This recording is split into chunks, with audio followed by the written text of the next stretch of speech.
Ekene m gị ọhaneze ndị Igbo na-ege m ntị. Asị m ebe nọ n'ụbọchị nke taata ya dịla onye ọbụla na mma, biko asị ma m na-afụzi m frequently, mana biko unu ka ya enwela ebele ndidi na ka very soon aka ya abakwa. That's why for this few time I'm not around, let me just keep making video so that one in and to share my opinion regarding the things in our society. And I also want to encourage you guys to always watch my video and also learn to drop your comments. Call them in the comment section. And well, you play that video. And video in trend on social media. Video ever seen one young guy, 18 years old boy. No hoboyano, it's called 3 months, Abby. It's not no hoboyano. I think it should be about 3 months. No to one game. To says girl, Oga we western na ka I do not know this guy village ka ojo no go there ka nwe he na agota 2 months this guy no village otu na mmadu 8 ime omuazi 8 ime. One thing I hear with another video is that and when I announce the girls otu ime how many years from age range and what onye made the announcement of it. That's by the way. And number 2, the woman said no ajo this guy kedu ihe na agwado umu nwanya that made you to also go to have your way around them. To the sense of it over him, also not just no na agba ase ha na no ye nwekwa ego no nwe ego na they should just invest in him go no ye nwe ego, that he has a very bright future and a good dream ahead.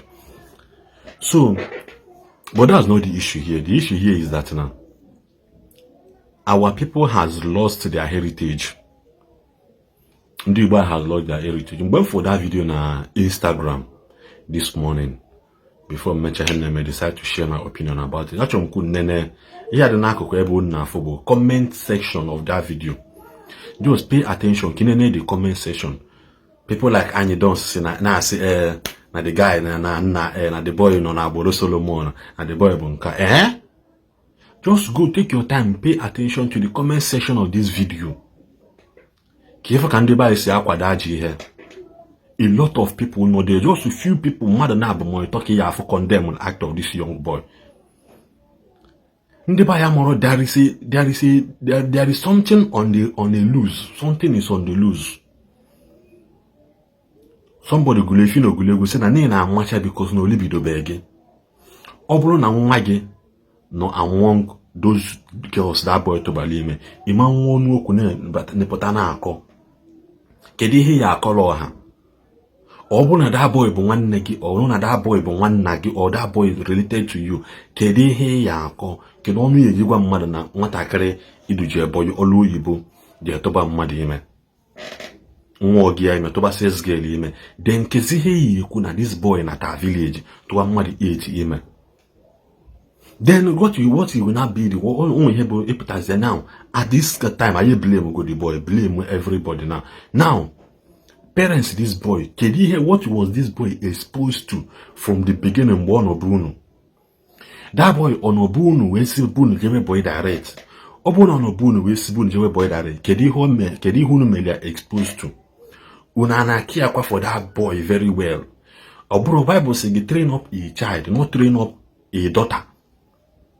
Because most people don't pay attention to their male children again. And I say, oh, heaven, I'm attack one speed that intention. I am motanwoke, again. A lot of you don't pay attention to your male child again. That is why you have a high rate of nguba, a high rate of anoman on the loose today in our society. How? But let us do more to pay attention to the male child. Maybe. Even you as the parents say, that boy, that child, because you people are no longer paying attention. Something is on the loose, and the Bible don't know how much. The other case you go post to about a 13-year-old boy, Goba, 3 years in Ike.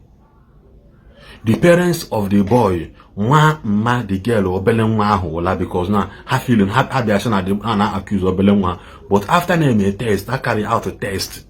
No, which up time actually this boy actually did this thing to this baby. Has one as Caesian and Znachoka police we cover ajụ ihe nwatakịrị mee. Now this boy now, and I na-ekwu na LJ boy now. This boy, what is he of the okay? Kedu ihe eme that boy exposed to mgbe ọ nọ bụ unu? Then ọ bụ na unu train ọfụma, kedu ihe mere exposed to mgbe ọ jere boy? Mgbe ahụ ọ nọ village, onwego such act o mee. Onwego such act o mee before ọpụba.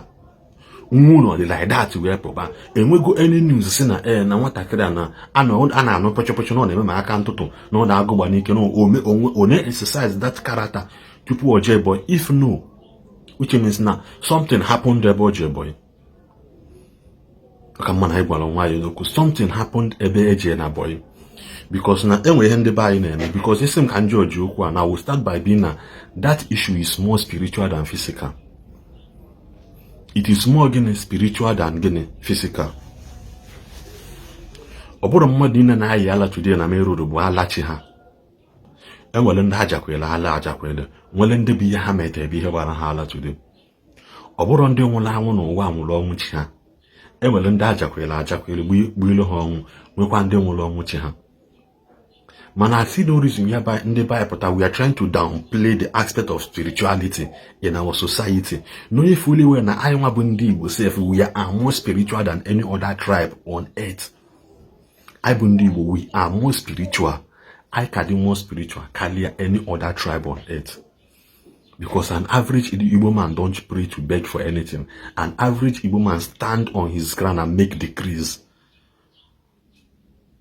You know, an average Igbo man stand on his ground to make it then decrease. So this issue now is more spiritual than physical. Kedi that boy may expose, na boy. Because the Bible made us clear to understand that there is a wealth by association and there is also a cause by association. Whereby now in the book of Genesis, Jacob je boy na be Laban. Si no ya gbalala na Laban kwe na ya gba boy 7 years. No gbacha boy 7 years na ka yesu edu ya akpori ya nwanyi meli ya nke ozo me. At the end of that 7 years, Laban, the Bible said, Laban exchanged nwunye Jacob. There are so many stories but now I want to pinpoint something about wealth by association and cause by association. That is what I'm trying to point out here. Laban change nwunye Jacob. Jacob decided to Ibakwa boy again for the second child, for the second distance. Then at the end of the day, Laban will say Jacob, if I have found favor in your sight, that should be Genesis chapter 30 or so.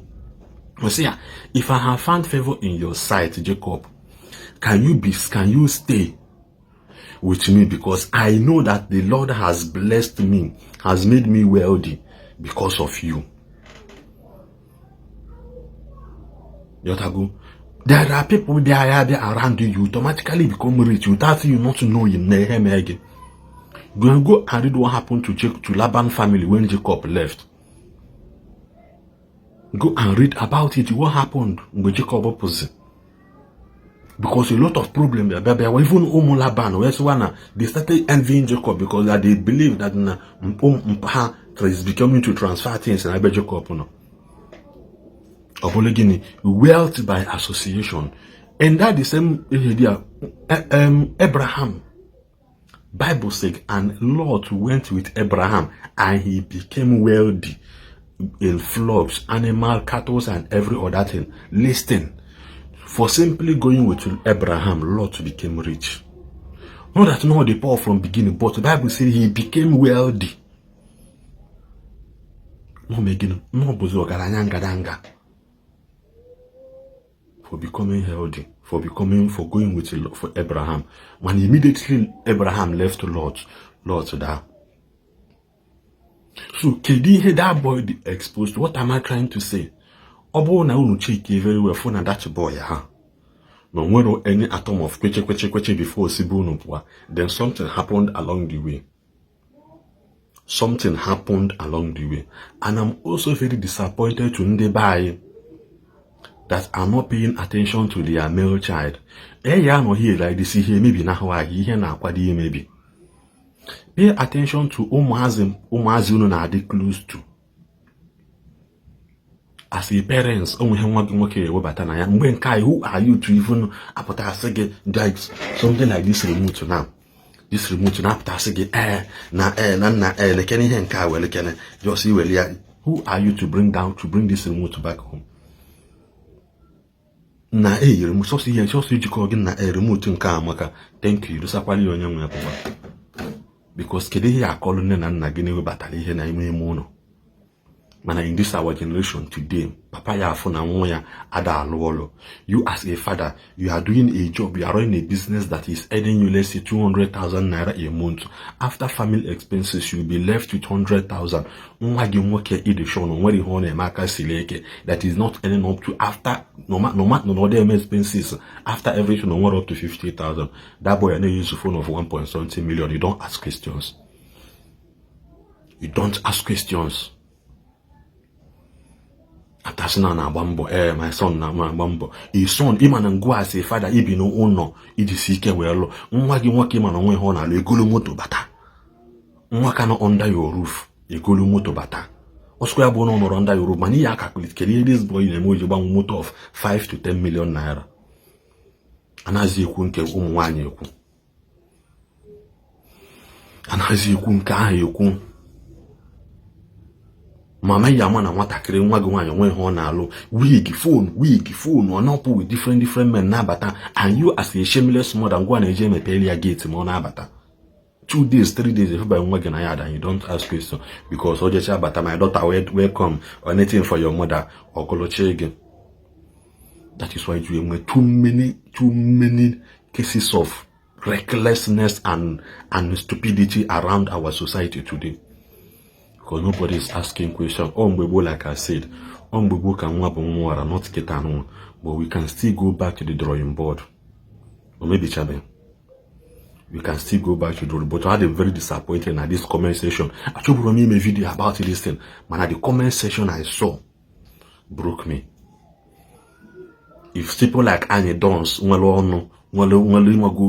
are looking up to you, your music inspires people. Can actually come down to write on this thing in a comment section this video. Something is wrong somewhere. People like Annie Dons, they are no longer making music, they are just creating sounds. Just like Igbo. They started well, man. At the moment I go over my Bible tell me, say, my pastor tell me this, my pastor tell me that, my Bible tell me today. We will still discuss about this thing. The name was story also. That I'm trying to find way where but another story because anything equal at that place they are very complicated. Then one woman post a video of us now. Dear Monique, sorry to say this, we've lost your husband. I'm sorry for going this way. Us na dear Monique. Dear Monique that something happened. The spirit of the husband now came to her. Sleep with her. To her, she felt that she's dreaming. But actually, it was not dream. That she noticed na fire bidoze potaba kanwanye dieme. Na fire bidoze potaba kanwanye dieme. Odi ke jejemete so but I will still go back and know what to say. Afia nwanye dieme, what can she say? Kedi ho ya akoba, kedi ho ya womo wa spirit to balieme. But something happened. That woman said, "Obolo ne bo ajadu nwunye gị nwunike, di gị nwunike." Na mgbe gboo na ndị mgbe gboo na-eje wele aiza ma ha chọrọ ịlarụ iti aiza n'onu ụzọ. Iti the aiza n'onu ụzọ, yili red pant as the woman larụ ụla. So na ndị mgbe gboo million aha na ha na-aya ala. That is one you say we are beginning to lose our heritage as our spiritual forces bụ ndị Igbo. Believe in whatever you want to believe, but there is this spirituality aspect of your life that you cannot change. Like spirituality, I pity for you. I pity for you.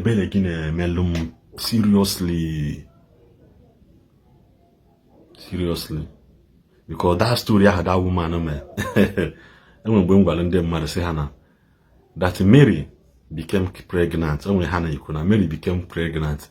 Now that angel married her. Man, if the people forgot that now, that angel did not come to Mary in a way that now, Joa Mary Kadashia, that angel came directly to Mary or say, Hail Mary is a salutation.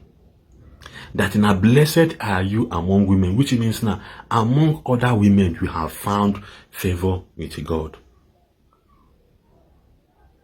To make it more very well, because Mary asked a question, say, how shall this thing be, knowing fully well that I don't know a man? You know, God, every marriage you more understand and carry other women. I will still come back to that teaching. Imagine this teaching of this woman, he made this woman, then will that one complement here. Cool, no matter that we are living in a world, if you know why everybody is possessed with one thing or the other. A spirit can possess you at any time. A spirit can possess you in one inspiration. A spirit can possess you. A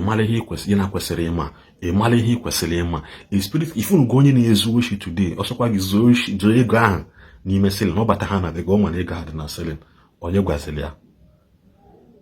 Or your guardian, a good idea. So don't worry, we'll still, at least from now, before Pokuolo, at least I come now around, I will try as much as I can to make more videos to put Napo. Cordon numbers and the buy. The bani de meno. Oh, when case honestly, Mubu be case or the canka, isimu, rasa, mame benge bido. So, Obune Ghana comment section, I want you to advise me on what to do. Kesi abu matakili di 18 years. Near Wezigi boy. Ojebi boy 3 months not na boy yawa. Nime 3 months Otuwa Mwogia nwa 2 year ime. Tuwa sense girl ime. Within 3 months, mother na body me. Isi we gbali ogia. Ewe duneta mwatakili. Eduneta zie ya 2 months ka onolu na village. Ewe bute mmadụ start otu wali ime. Awe butelu mu case. Ase ha ka aka begodi. Case akade on. Biko ona nwamgbo e ka mara akpọ. Ka na agụbadịrọ nkọ. Nne nke nwoke na-ebe si na ọ na-abụ ya fụzie onye ya na nwa ya so na-abịa. Obi emu fun ma gagunye na ndị na-enwekwa ike ọbụrụkwa ndị nwa ya tụwara ime. Onwe ihe ọ dị gị ka nwaanyị ekwesịrị ime n'ebe nwa ya nọ. Den unu bụ ụmụ nwoke biko nyere unu m aka na nka. Kedu ihe ga-eme nwatakịrị dị arọ na jolu oyibo 3 months mmadụ na-abụ nwa gị ya nwanne ya ukwu ebe o ji gbabọyị dị ime. Sex girl dị ime 2 months in the village ha dị satọ ọ tụwara ime. Then ka nna jụzi ajụjụ kedu ihe ị na-agwa ụmụazị ya ji wee na-ekweta ka imetụ ha aka. Osi ya nọ ya bịa ọsị I love you m ga-anụ gị ma nto nweta ego ọfụma nọ nke ka mma anụ. Nke asayeli ya Sabana book ogori ya Sabana book. Biko kedu ife a ga-eme amama ma chikwata nwu nka Randy boy in town. Kedu ife a ga-eme inenekwu arụ n'ọdụ ị na-akpụpụ ya a ga-akpụpụ ya. Just advise me please, I need your advice. Let me just know what to do. Maka at this point I think this head here the empty because when me on akwa touch if I before John and actually on a run and the boy or Dickan, is he sick or did anything happen to him? Was he abused? I will still ask that question to know if he was abused when he was living. But for now I need your advice.